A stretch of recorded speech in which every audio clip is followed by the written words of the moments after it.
Halo semua, hari ini kita akan bahas ya untuk IHSG dan juga tiga saham. Kita akan melihat ya untuk IHSG-nya itu kita sudah berada di area supply. Apakah kita rawan untuk koreksi dan apakah sebaiknya kita untuk wait and see dulu untuk menunggu koreksinya? Nanti kita akan coba bahas. Lalu kita akan coba cek untuk saham pertama yaitu Adaro ya. Teman-teman bisa coba manfaatkan last push terakhirnya ya, nanti kita akan bahas di pembahasan dalam saham update-nya.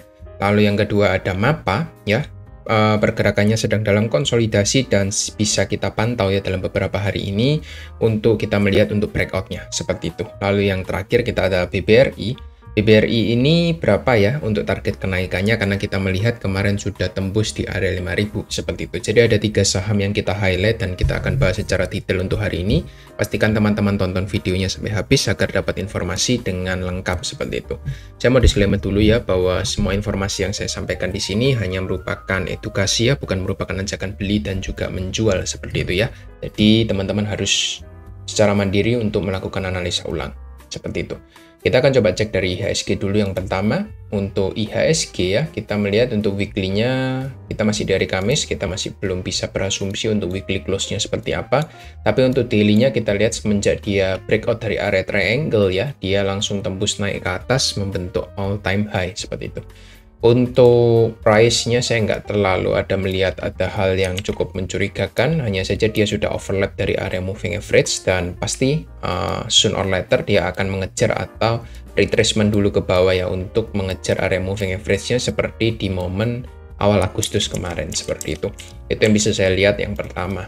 Lalu yang kedua, kalau kita tarik untuk trend line ya, kita punya satu area trendline yang cukup tergambarkan, dua area support berhasil bertahan di area trendline tersebut. So kalau dia koreksi kita bisa estimasi mungkin dia akan retest kembali di area 7350, itu merupakan area ideal untuk koreksi untuk IHSG-nya. Tapi apakah kita mungkin sampai sana dalam waktu dekat? I think masih belum terlalu terlihat ya, karena teman-teman bisa lihat untuk inflow kita lumayan kencang ya selama beberapa hari terakhir. Meskipun ini nggak terlalu oke ya yang sampai Agustus awal, tapi 2 hari terakhir kita lihat inflow-nya semakin lama semakin besar. Jadi proyeksi kita untuk koreksi masih belum dulu untuk sementara ya. Kalaupun koreksi mungkin hanya koreksi minor seperti ini, lalu dia ada potensi untuk lanjut lagi. Kita akan coba cek ya untuk target dari kenaikannya. Sebenarnya sudah hit ya, 1618, 7584 ini sudah dikena kemarin, dan exactly di 1618 ya, teman-teman bisa lihat di sini langsung membentuk hammer ya. Tinggal nanti PR-nya dari IHSG sendiri, apakah dia nanti bisa break dari area 7595 atau 7600 untuk melanjutkan kenaikannya, ataukah malah membentuk double top nanti kita akan coba cek juga selama 1-2 hari perdagangan ke depan antara Jumat atau hari Senin seperti itu. Itu yang bisa saya lihat dari IHSG ya. So far kita masih retracement sehat, belum ada tanda-tanda kita untuk koreksi major ke 7350 dalam waktu dekat seperti itu. Itu yang bisa saya lihat ya dari IHSG-nya. Sisanya teman-teman bisa coba maintain aja saham-saham yang sudah dibeli. Tapi kalau belum beli jangan terlalu banyak untuk posisinya, karena kita sudah membentuk high baru seperti itu. Itu aja viewpoint dari saya untuk IHSG-nya. Lalu yang kedua kita akan coba cek Adaro. Untuk Adaro ya, manfaatkan last push terakhirnya. Apa itu artinya last push terakhir? Teman-teman bisa coba cek ya untuk last push terakhirnya. Adaro ini secara overall ya, dia membentuk ABC kenaikan ya. Saya proyeksikan kita punya area supply di sekitar 4.000 ya. Dan sekarang kita ongoing menuju ke sana. Dan teman-teman lihat untuk garis merah ini, kenapa kok saya mark di sana? Karena kita punya gap sebenarnya di area situ. Ya, 3.700 sampai 3.650 kita ada gap di sana, dan ada potensial kita akan menuju ke sana dalam waktu dekat untuk fill the gap dulu. Setelah itu nanti baru kita lihat apakah Adaro ini akan mengalami major koreksinya kembali, ataukah dia akan meneruskan penguatannya hanya koreksi retracement sementara seperti itu. Kalau kita coba cek dari time frame daily-nya, untuk Adaro ini so far so good ya, higher high, higher low dengan cukup rapi. Higher high, high low, higher high, high low.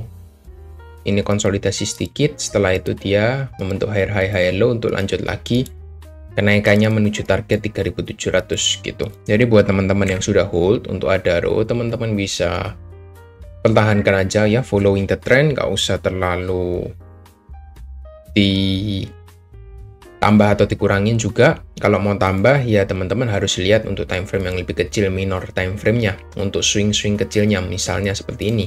Ketika dia membentuk swing kecil, teman-teman bisa consider untuk tambah lagi posisi seperti itu. Tapi buat teman-teman yang memang swing trader, ya di follow the trend aja ya. Selama dia belum menyentuh area moving average-nya sih, saya masih, kalau mau tambah sih enggak dulu ya. Mungkin saya cuma pertahankan areanya. Atau kalau saya mau tambah, mungkin saya tunggu di area 3000 dulu. Ini merupakan area resisten become supportnya. Nah, ini merupakan area ideal sekaligus area support dari trendline-nya, itu baru oke untuk tambah. Tapi kalau sudah di tengah-tengah sih kurang wise kalau kita tambah posisi ya. Kita potensi kenaikan kita ada 9% ke atas ya, kalau terodonya sekitar 13%, risk to reward-nya nggak begitu bagus. Jadi di hold aja buat teman-teman, bisa manfaatkan last push terakhirnya untuk follow the trend di saham Adaro seperti itu.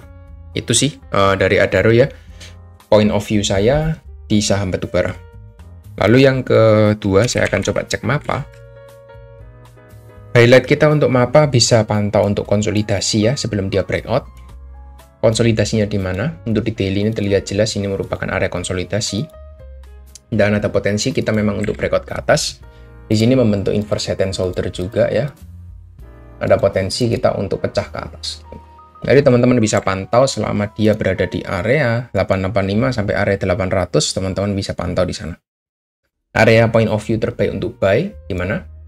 Teman-teman bisa coba pantau dan pertimbangkan ya kalau dia berhasil valid swing ketika nanti dia masuk di area trendline ini. Jadi MAPA itu menarik kalau dia masuk di area 800-an. 850 kurang begitu oke karena berada di tengah-tengah, saya kurang suka juga. Tunggu di area 800-an baru coba dipantau untuk MAPA seperti itu. Weekly-nya gimana? Weekly-nya kita bertahan di area support dengan cukup baik. Ada potensi untuk reversal juga saya melihat. Potensi pelanjutan penguatannya juga lumayan terlihat di sini ya. Setelah dia Marubosu, dia pullback, harusnya dia bisa lanjut untuk kenaikannya. Itu dari MAPA. Ya, next yang ketiga, BBRI, target kenaikannya di berapa ya? Saya melihat ada potensi targetnya di 5.400. Kenapa? Kita coba tarik trendline untuk weekly-nya. Kita punya area support ya, yang bertahan selama beberapa tahun kemarin ya, dari 2021, support, dan sekarang menjadi resisten karena ketika dia jebol kemarin seperti itu. Jadi teman-teman bisa pantau untuk area 5.400 itu menjadi area supportnya. Dan kalau kita turun ke time frame daily, di sini juga ada area support terakhir yang menahan BBRI untuk turun lebih dalam ya, tapi ini nggak begitu direspect, dia langsung breakdown. Setelah itu impuls ke bawah ya. Jadi kita bisa mark itu juga sebagai area resisten untuk target BBRI dalam jangka waktu pendek 54 sampai 55 bisa jadi area resisten berikutnya. Di sini juga terlihat ada inverse head and shoulder ya, sudah saya infokan berkali-kali di grup Telegram ya, teman-teman bisa coba cek. Inverse head and shoulder bisa membuat harga terapresiasi naik di atas 5.000 dan sekarang sudah 5.100 gitu. Tinggal tunggu untuk taking profitnya kalau teman-teman sudah entry ya.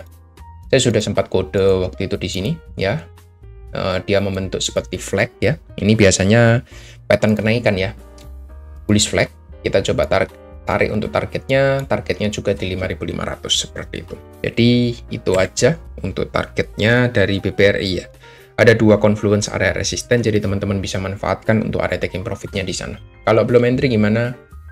Nggak begitu menarik lagi untuk sekarang untuk entry untuk BBRI. Saya cuma bahas untuk target kenaikannya, jadi teman-teman jangan berharap ya BBRI bisa naik lagi, mungkin sampai ke all time high-nya di 6.300 kayaknya agak susah gitu, karena kita sudah breakdown dari area supportnya semenjak dari bulan April kemarin ya, kita breakdown. Once kita breakdown dari sini dan juga trendline, ini merupakan awal dari pembalikan arah seperti itu untuk BBRI. Jadi kita harus wait and see dulu apakah BBRI siap untuk kembali rebound ya. Mungkin ketika 5.500 nanti dia akan pullback dulu, nah baru kita nanti coba lihat untuk pullbacknya itu seperti apa gitu ya. Mungkin itu aja untuk update dari 3 saham dan juga IHSG. Semoga teman-teman bisa dapat point of view-nya dan informasi yang saya deliver bisa diterima dengan baik. Itu aja dan thank you yang sudah tonton sampai habis. See you on next video. Bye bye.